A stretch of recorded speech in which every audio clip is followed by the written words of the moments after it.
चाउल बंटन में अनियमितता अभियोग कर तातिले हिताधिकारी हाथ में राशन कार्ड धरी रास्ता को ओह्लैले हिताधिकारी एसएचजी ना दलाल चाउल लुट करुवा प्रतिवाद करिसेंती हिताधिकारी।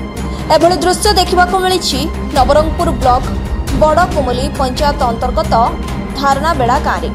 गाँव डमाई भत्रा भगवती नायक मदन गुप्त ईश्वर भुक्त प्रमुख अभियोग करथिले एसएचजी ग्रुप पक्षर आज गाँव में चाउल बंटन एथर मे और जून 2 मासर चाउल हिताधिकारी बांटी 3 मास एप्रिल मे और जून मासर चाउल दि जाने दलाल चंचकता करछंती। सरकार परिवर्तन है दलाल माने जानी पाउना पुणा सरकार भाविकी से पुणा कारबार चलैछंती। आज धारणाबेड़ू फोन आसला जे सेमान को 2 मासर चाउल देगी 3 मासर लेखा जाउची से मु फोन करी कलेक्टर को फोन करी सीएस को फोन करी से आसिले आम आसलु ये आपण मैंने भी आसको क्या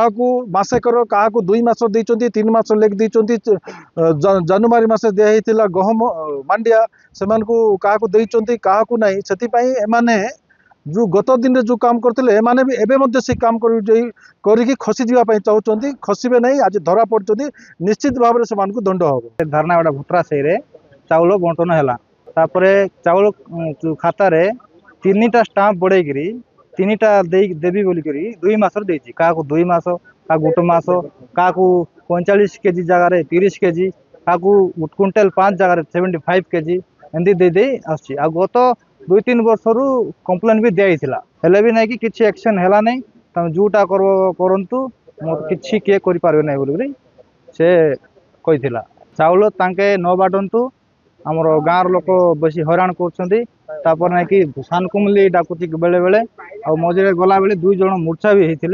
3 मास लेखला और गोटे मास देला गरिया बदला मोर बाबा आइले मोर बाबा संग कतई बीस बोलला हमर गरीब लोग चौल के अपना कई दिकर मके 3 मास चौल दे बेटा गोटे मास चौल दी देला आते और मोर चौल गरिया मोर बाबा संग बुझ बीस बोलला तार बेटा मुई तार बेटा मुई कोई देले मुई तार बाबा लग चौल कर जीबी। हमको कंप्लेन जाइतिला म जिला जगड़ ऑफिस को माननीय विधायक फोन करथिले जे एठे जो चाउल बंटा होची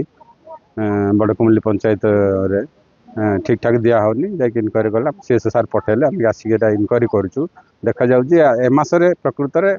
मे एवं जून चाउल बंटा होची किंतु एप्रिल मास चाउल दिया है सेटा पक्का होची हम जा खाता देखा पाउची किंतु एसएचजी ग्रुप ना लाइसेंस चंती किंतु अन्य माने इथे डिस्ट्रीब्यूशन करछु अभियोग करछंती 3 मास लेखा आइछि किंतु 2 मास दिया होछि काको मासेट दिया होछि आपण तथ्य अनुसार कोन करले नहीं नहीं आमर खातार देखलु जोटा 2 मास भी पकई आज डेट रे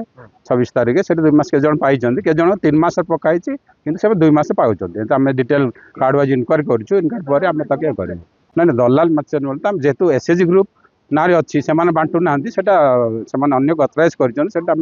कलेक्टर जी लाइसेंस होती गतराइज माने अपगत करेउ से एक्शन नेबे ना ना आमे सेटा तो ये करनु सेटा सब कलेक्टर लाइसेंस दउछन आज चाउल नाइ कि चाउल देबा काजे आसिरेला आरी चाउल देबा थाने नाइ कि 2 मासर 3 मासर रिसीट काटी करी 2 मासर चाउल दउछन आमे खातार लेखलाटा जानलु आइ खातार ना कि 2 मासर चाउल दे कर ना कि 3 मासर ता स्टाम्प मारिছে आमे अभियोग करबाटा बोले ना कि से चाउल न दो गत वर्ष सेंती करथिला नाइ सबुर कार्ड रे सेंती आका करथि केवल 4 जन हिताधिकारी नहंती शताधिक हिताधिकारी को काहाको गोटे मासर चाउल दे मास तो आउ काहाको 2 मासर चाउल दे 3 मासर चाउल देथिबा उल्लेख करी क्विंटाल क्विंटाल रो चाउल हिताधिकारी सम्मुख में दलाल जनक चाउल हड़प करथिबा अभियोग करथिले।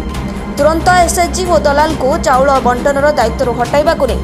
चाउल बंटन केन्द्र निकट में हिताधिकारी विक्षोभ प्रदर्शन करते। घटनास्थल को नवरंगपुर विधायक गौरीशंकर माझी पहुंची अतिरिक्त जिला जोगाण अधिकारी विष्णु प्रसाद को डकाई घटनार तदंत कर दृढ़ कार्यानुष्ठान ग्रहण करने को विधायक निर्देश देते। अतिरिक्त जिला जोगाण अधिकारी विष्णु प्रसाद प्रधान घटनार तदंत कर विभाग पक्षर कार्यानुष्ठान ग्रहण कर ग्रामवासी को प्रतिश्रुति देते। नवरंगपुर प्रशांत कुमार साहू रिपोर्ट ओडिशा हालचाल।